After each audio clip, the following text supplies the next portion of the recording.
Hello student, this is Aishwarya Sharma. हम पढ़ रहे हैं क्लास 8 का सब्जेक्ट मैथ। उसमें हमारा टॉपिक चल रहा है राशियों की तुलना। तो राशियों की तुलना में आज हम पढ़ेंगे अनुपात और प्रतिशत के बारे में। तो अनुपात क्या होता है, वैसे तो आपको पता ही है, रेशो। और प्रतिशत क्या होती है, हमारी परसेंटेज। ठीक है, तो इसके बारे में आज हम डिस्कस करेंगे। तो देखिए, सबसे पहले हम पढ़ते हैं अनुपात और प्रतिशत के बेसिक कॉन्सेप्ट के बारे में। अनुपात का अर्थ होता है दो मात्राओं की तुलना। तो दो मात्राओं की तुलना कैसे करते हैं हम लोग? दो मात्राओं की तुलना का मतलब यहाँ पर यह है कि हमें दो चीजों का कंपैरिजन करना है। कैसे कंपैरिजन करेंगे? देखो, हमने यहाँ पर एक एग्जांपल लिया है। उदाहरण के लिए, एक टोकरी में दो प्रकार के फल हैं।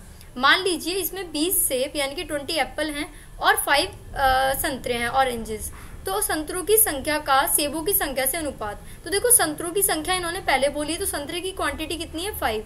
और एप्पल जो है उनकी क्वांटिटी कितनी है? 20। तो 5 और 20 का हम यहाँ रेशो निकालेंगे। तो अगर रेशो की बात करें तो हमने रेशो निकालना जो पढ़ा था, तो 5/20 हो गया है। तो 5 1 5, 5 4 20। तो 1/4 का यहाँ पर आ गया हमारा फ्रैक्शन। तो 1/4 को हम रेशो के रूप में लिखते हैं 1:4, यानी कि 1:4। तो हम यहाँ कह सकते हैं यह तुलना विभिन्न भिन्नों की सहायता से 5/20 = 1/4 के रूप में की जा सकती है। संतरों की संख्या सेबों की संख्या का 1/4 है। अनुपात के रूप में यह 1:4 है, यानी कि 1:4 है। इसे 4 की तुलना में 1 है पढ़ा जा सकता है। अब देखो यहाँ क्या है, अथवा संतरों की तुलना में सेबों की तुलना 20/5 है। अब अगर यहाँ पर ये बात करने लगे कि संतरों की तुलना में सेब की तुलना अगर हम यहाँ करें तो 20/5 हो जाएगा। क्यों? क्योंकि हम एप्पल पहले लेंगे और फिर क्या लेंगे? 5 बाद में लेंगे। क्यों? देखो यहाँ 20/5 हो जाएगा। फिर ये अगर इस रेशो की बात करेंगे तो ये 4/1 यानी कि 4:1 यहाँ हो जाएगा। तो इसमें हम कह सकते हैं, जिसका अर्थ है संतरों की तुलना में सेबों की संख्या 4 गुना है। और इसमें हम कहेंगे कि 4 की तुलना में 1 है पढ़ा जाता है। तो इस तरीके से कॉन्सेप्ट भी अलग अलग पढ़ा जाता है कि 4:1 है और कहीं पे होता है 1:4। ये डिपेंड करता है अकॉर्डिंग टू क्वांटिटी। ओके, अब देखिए क्या है, यह तुलना प्रतिशत के रूप में भी की जा सकती है। अब प्रतिशत के रूप में कैसे तुलना करेंगे हम? अब यहाँ बोल रहे हैं टोटल फल कितने हो गए। देखो, एप्पल थे हमारे, कितने थे एप्पल? अगर हम बात करें एप्पल की तो एप्पल थे हमारे 20। ठीक है ना, एप्पल कितने थे? 20। तो एप्पल की बात करें तो वो हमारे कितने थे? 20। और ऑरेंज की अगर हम बात करें तो ऑरेंज हमारे थे 5। कितने थे ऑरेंज? ऑरेंज की बात करें तो ऑरेंज थे 5। अब अगर हम टोटल क्वांटिटी की बात करें, यहाँ पर टोटल क्वांटिटी जो हमारी थी वो थी 20 + 5। 20 + 5 का मतलब यहाँ क्या हुआ? 25 हमारी टोटल क्वांटिटी थी। अब ये कह रहे हैं कि यह तुलना प्रतिशत के रूप में की जा सकती है। तो अगर हमें एप्पल का परसेंटेज निकालना है तो हम कैसे निकालेंगे? अब ऊपर हम रखते हैं न्यूमरेटर में एप्पल की क्वांटिटी, कितने थे? 20 आउट ऑफ 25। ठीक है, और जब भी हमें परसेंटेज में कन्वर्ट करना होता है तो हम मल्टीप्लाई करते हैं 100 से। ओके, अब 25 1 25, 25 4 100 होते हैं और 20 की 4 से अगर हम मल्टीप्लाई करें तो हमारा आंसर आएगा 80। तो हम कह सकते हैं कि जो हमारे एप्पल हैं वो 80% है। अगर हम बात करें कि ऑरेंजेस कितने हैं, तो ऑरेंजेस आप ऐसे भी निकाल सकते हो कि 100% कोई भी क्वांटिटी होती है उसमें से हम 80% यहाँ पर लेस कर देंगे तो हमारा बचेगा 20%। और दूसरा, अगर आप इंडिविजुअली ऑरेंजेस की क्वांटिटी निकालना चाहते हो तो वो आप कैसे निकालोगे? वो आप निकालोगे, देखो ऑरेंजेस कितने हैं? 5 out of 25 multiply by 100, because percentage हमें निकालनी है। 25 1 25, 25 4 100 एंड 5 की 4 से मल्टीप्लाई करेंगे तो 5 4 हमारा जाएगा 20। तो 20% इस तरीके से भी निकाल सकते हैं और 20% इस तरीके से भी निकाल सकते हैं। जिसमें आप कंफर्टेबल हो उसको आप उस तरीके से निकालें। ओके, और यहाँ देखो हमने क्या करा है, इसलिए संतरों का प्रतिशत। अब इसमें हम ऐसे भी कर सकते हैं कि 5/25 हमें दिया हुआ है, तो हम क्या करेंगे, डिनोमिनेटर जो है ना, डिनोमिनेटर को हमेशा 100 बनाना है। तो डिनोमिनेटर को 100 बनाना है, डिनोमिनेटर को 100 बनाने के लिए क्या करेंगे? 4 से मल्टीप्लाई करेंगे। अब मैंने आपको बताया था कि अगर किसी के डिनोमिनेटर में मल्टीप्लाई हो रही है तो उसके न्यूमरेटर में भी उसी नंबर से मल्टीप्लाई हमारी होगी। तो 5 की 4 से मल्टीप्लाई करिए, 20 आ गया। तो ऐसे भी हम कह सकते हैं 20% है। अगर हम ऑरेंजेस की बात करें तो उसमें देखो, उसमें भी 25 था। अब यहाँ क्या है? 100 है ना, तो हमें क्या बनाना है? इसको 100 बनाना है। फिर से वही 4 से मल्टीप्लाई है, दोनों से, न्यूमरेटर से भी और डिनोमिनेटर से भी। तो ये भी हमारा हो जाएगा 80। तो हम कह सकते हैं यहाँ पर 80%। अब देखिए, एक आती है एक एक विधि। क्या होती है एक एक विधि? 25 फलों में से संतरों की संख्या 5 है। कितनी है? 25 में से out of 25 number of oranges कितने हैं हमारे पास? 5 है। ठीक है, तो अब हम कह सकते हैं इसलिए 100 फलों में से संतरों की संख्या कितनी होगी? अगर 100 माने 100% का साइन है तो 100 में से कितनी होगी? तो हो जाएगा 5/25। और यहाँ जो नंबर होता है वो हमारा आ जाता है मल्टीप्लाई में। ठीक है, तो हम परसेंटेज निकालेंगे तो भी हमारा 20% आएगा। क्योंकि टोकरी में केवल सेब और संतरे हैं तो इसलिए सेब का प्रतिशत और संतरों का प्रतिशत जो होगा वो 100% होगा, क्योंकि अन्य कोई और अदर यहाँ पर फ्रूट नहीं है, तो इसलिए इन दोनों का परसेंटेज ही मिला के कंप्लीट 100 बन जाएगा। तो हम कह सकते हैं सेबों का प्रतिशत प्लस 20 क्या होगा 100%। अब सेबों का प्रतिशत जो है वो हमें नहीं पता, तो 20 इधर जाके किसका हो जाएगा, माइनस का। मैंने आपको कुछ साइन समझाए थे कि प्लस का जो साइन होता है वो इधर जाके माइनस का हो जाता है, माइनस इधर जाके प्लस का हो जाता है, मल्टीप्लाई इधर जाके डिवाइड का हो जाता है, और डिवाइड जो होता है हमारा वो दूसरी साइड जाके वो हमारा मल्टीप्लाई का हो जाता है। अतः टोकरी में 20% संतरे और 80% सेब हैं। ठीक है ना। तो अब देखो अब हमारे पास है एग्जाम्पल नंबर 1। एग्जाम्पल नंबर 1 हमारे पास है, किसी विद्यालय में कक्षा 7 के यानी कि 7 के पिकनिक की योजना बनाई जा रही है, यानी कि एक पिकनिक प्लान किया जा रहा है। अब देखो विद्यार्थियों की कुल संख्या का 60% लड़कियां हैं। क्या है 60%? 60% हमारी गर्ल्स है। ओके, अब यहाँ हम कहेंगे कि इनकी संख्या 18 है। अब इन्होंने ये भी बता दिया कि जो गर्ल्स है वो परसेंटेज में तो 60 हैं, पर नंबर ऑफ गर्ल्स की अगर हम बात करें तो वो हमारी 18 है।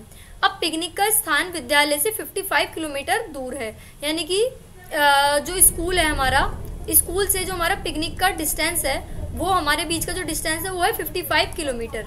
ठीक है ना। और परिवहन कंपनी ₹12 प्रति किलोमीटर की दर से किराया लेती है। कितना किराया लेती है? यानी कि 1 किलोमीटर के कितने लेती है? 1 किलोमीटर के वो लेती है हमारे 12 रुपीज। ओके, अब देखो यहाँ क्या कह रहे हैं, अल्पाहार का कुल खर्च 4280 रुपीज। कितना है? 4280 रुपीज।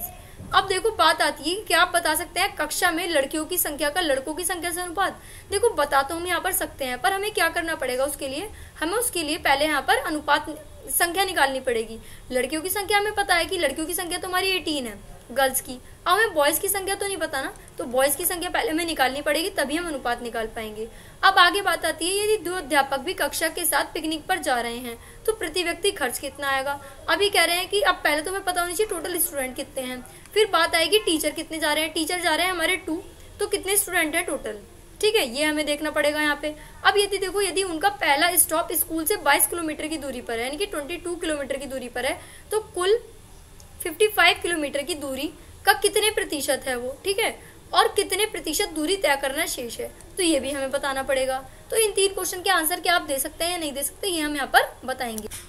देखिए अब क्या है, अब फर्स्ट क्वेश्चन का जो हमें पार्ट दिया हुआ था, क्या दिया हुआ था कि कक्षा में लड़कियों की संख्या का लड़कों की संख्या से अनुपात हमें यहाँ पर बताना है। तो अब देखो फर्स्ट हमारे पास ये रहा। हाँ, तो देखो अब यहाँ पे हम चेक करेंगे फर्स्ट पार्ट हमारा, हम पहले यहाँ पर सॉल्व करेंगे। देखिए फर्स्ट पार्ट हमें क्या दिया हुआ है, लड़कियों की संख्या का लड़कों की संख्या से अनुपात ज्ञात करने के लिए। तो हमें जो गर्ल्स का रेशो है उससे हमें बॉयज का रेशो हमें यहाँ पर डिसाइड करना है। अब देखो क्या है, आशिमा और जॉन ने निम्नलिखित विधियों का प्रयोग किया। उनमें हमें बॉयज की जो नंबर है वो बताने हैं और टोटल विद्यार्थी जो है वो हमें बताने हैं। तो टोटल स्टूडेंट जो होंगे वो हमारे गर्ल्स प्लस बॉयज से मिलकर बनेंगे, तो इसके लिए हमें इंडिविजुअल इनका डिफरेंस पता होना चाहिए। अब देखो यहाँ कह रहे हैं कि आशिमा ने निम्नलिखित विधि का उपयोग किया। क्या? अब एक है आशिमा हमारे पास और एक है हमारा जॉन। तो आशिमा और जॉन जो है दोनों अपने अपने अकॉर्डिंग इसका आंसर यहाँ पर सॉल्व करते हैं, तो हम देखेंगे कि कौन अच्छे तरीके से इसका आंसर यहाँ पर निकाल रहा है। मान लीजिए कुछ विद्यार्थियों की संख्या जो है वो x है, हमें नहीं पता टोटल स्टूडेंट कितने हैं, तो हमने टोटल स्टूडेंट जो है वो कितने माने, वो हमने माने x यहाँ पर। ओके, अब यहाँ कह रहे हैं कि जिसमें 60% गर्ल्स हैं। अब एक बात बताओ, जब कोई भी चीज हमेशा 100% होती, 60% हमारी गर्ल्स हैं, तो बॉयज कितने हुए? बॉयज हुए हमारे 40%। ओके, ये भी कंफर्म हुआ। अब हमारे पास एक चीज यहाँ पर अच्छी रही कि 60% जो हमारी गर्ल्स हैं उनका इन्होंने नंबर दे दिया कि वो जो गर्ल्स हैं वो हमारी 18 है, तो उसकी हेल्प से हम यहाँ पर कोशिश कर सकते हैं कि यहाँ पर हम बॉयज कैसे निकालेंगे।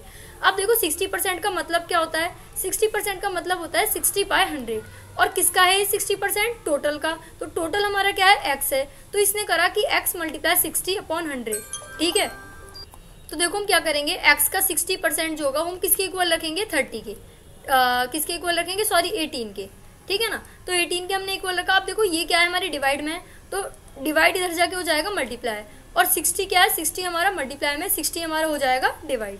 तो हम इसे सॉल्व कैसे करेंगे? हम x = 18 × 100 डिवाइड बाय 60। ओके, 0 से 0 गई यहाँ, 6 × 6, 6 × 3 = 18। अब 3 की हम 10 से मल्टीप्लाई करेंगे तो क्या आएगा? 3 × 10 = 30।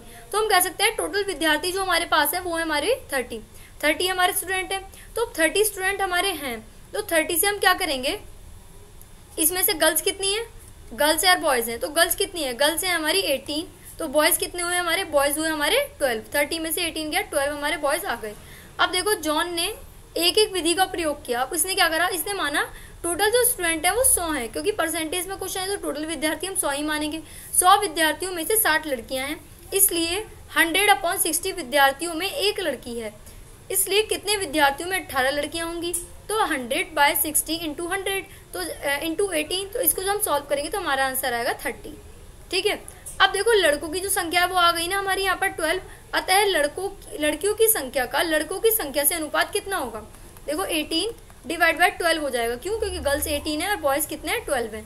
अब यहाँ पे देखो मैंने सॉल्व करने के लिए बताया था इसको हम फ्रैक्शन फॉर्म में लिखते हैं, तो फ्रैक्शन फॉर्म में जब हम लिख देंगे, अभी कट रहा है 6 से, 6 3 = 18 और 6 2 = 12, तो 3/2 आ गया, तो 3/2 का मतलब होता है 3:2, तो हम कह सकते हैं 3:2 के रूप में लिखा जा सकता है, 2 की तुलना में 3 पढ़ा जाएगा इसको।